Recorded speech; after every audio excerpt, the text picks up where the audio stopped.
नमस्कार दोस्तों, आज हम आपको सोयाबीन की फसल के बारे में जानकारी देने वाले हैं और हमारे साथ हैं झाबुआ कृषि विज्ञान केंद्र के कृषि वैज्ञानिक। आप उन्हें अभी वर्तमान स्थिति में जो सोयाबीन की फसल है उसकी संक्षेप में जानकारी जरूर सुनें। परिचय देंगे सर। नमस्कार किसान भाइयों, मैं डॉक्टर DS तोमर, वरिष्ठ वैज्ञानिक, कृषि विज्ञान केंद्र झाबुआ। थैंक यू सर, आपका नाम सर? डॉक्टर VK सिंह, वैज्ञानिक, मृदा विज्ञान, कृषि विज्ञान केंद्र झाबुआ। सर आपका परिचय देंगे सर? मैं मेहताब सिंह मोवेल, वरिष्ठ कृषि विकास अधिकारी, पेटलावत।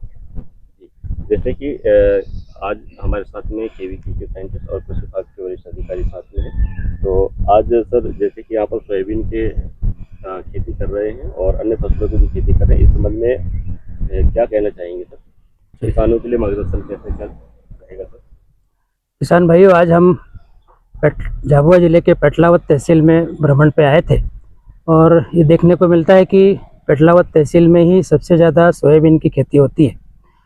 सोयाबीन की फसल इस बार थोड़ा सा कुछ क्षेत्रों में इसमें अंकुरण में समस्या आई थी, कारण बीज के थोड़ी गुणवत्ता में भी प्रश्न हो सकता है, लेकिन मुख्य रूप से ये है कि जो किसानों को हम लोग हमेशा बताते हैं कि आप बोने से पहले बीज का शोधन अच्छे से कर लें।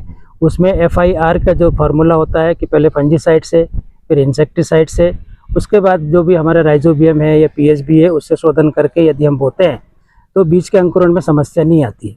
रही बात इसकी खुराक की बात करें तो ये फसल दलहनी फसल है मुख्य रूप से, तो इसमें नाइट्रोजन की ज़्यादा आवश्यकता नहीं पड़ती है, लेकिन जब तक कि इसमें नोड्यूल्स का फॉर्मेशन नहीं हो तब तक हम इसको कम से कम 25 किलो नाइट्रोजन, 60 से 80 किलो फास्फोरस और 40 किलो पोटाश की ज़रूरत पड़ती है। क्योंकि बाद में इसमें तेल का निर्माण होता है, जब फसल में दाने बन जाते हैं उसके बाद 85-80 दिन के बाद, तो इसमें सल्फ़र की भी आवश्यकता पड़ती है। तो 20 से 25 किलो सल्फ़र भी हमको देने की आवश्यकता पड़ती है। मुख्य रूप से जो मैंने NPK का डोज बताया ये हमको आधार खाद के रूप में देना चाहिए, लेकिन किसी कारणवश किसान भाई नहीं दे पाए हैं तो अभी भी इसका समय है। जो हमारे सॉल्युबल फर्टिलाइजर्स आते हैं जैसे NPK 19-19-19 है, इसको यदि हम 1 से 1.5 किलो प्रति बीघे के हिसाब से छिड़काव के रूप में इसको स्प्रे करेंगे तो इसकी काफ़ी हद तक इसकी पूर्ति हो जाती है। दूसरी बात आएगी इसमें खरपतवार नियंत्रण के लिए। तो खरपतवार नियंत्रण के लिए मैंने जो अपने ज़िले में देखा है, किसान भाई हमारे यहाँ के बहुत मेहनती हैं। यथासंभव यदि मौसम आपको ये मौका देता है तो आप डोरा कुल्पा चला के ही खरपतवार नियंत्रण करें, क्योंकि आपका भी अनुभव है कि जब भी हम खरपतवार की कोई भी दवा डालते हैं तो फसल को एक झटका लगता है और 7 से 8 दिन तक उसकी ग्रोथ रुक जाती है। तो ये फसल के लिए उपयुक्त नहीं है। हमको केमिकल हर्बिसाइड्स का उपयोग तभी करना है जब मौसम हमको भी अनुमति नहीं देता कि हम अपने खेत में जाके कोई कार्य कर सके। इसलिए बाज़ार में बहुत सारे ऐसे खरपतवार नाशी हैं जिसको हम उगने के बाद 15 से 20 दिन की अवस्था में डाल सकते हैं। सकरी पत्ती के लिए भी आती है, चौड़ी पत्ती के लिए भी आती है, और आजकल टैंक मिक्स भी आती है जिसमें 2 या 3 हर्बिसाइड्स का मिक्सचर भी होता है। तो वो भी आप हमारे समय समय पर हमारे जो क्षेत्रीय अधिकारी है उनसे संपर्क कर सकते हैं, कृषि विज्ञान केंद्र के अधिकारियों से संपर्क कर सकते हैं, वो आपको इसकी जानकारी दे देंगे।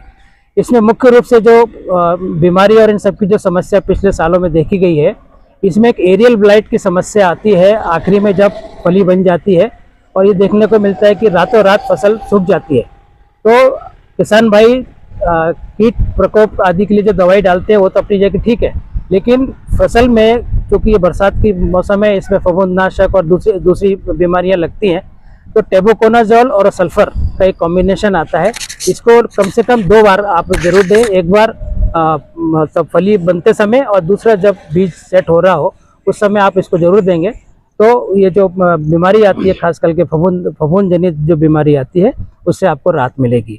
और यदि कोई समसामयिक जानकारी होगी तो वो हम आप लोग को समय समय पर देते रहेंगे। Thank you sir.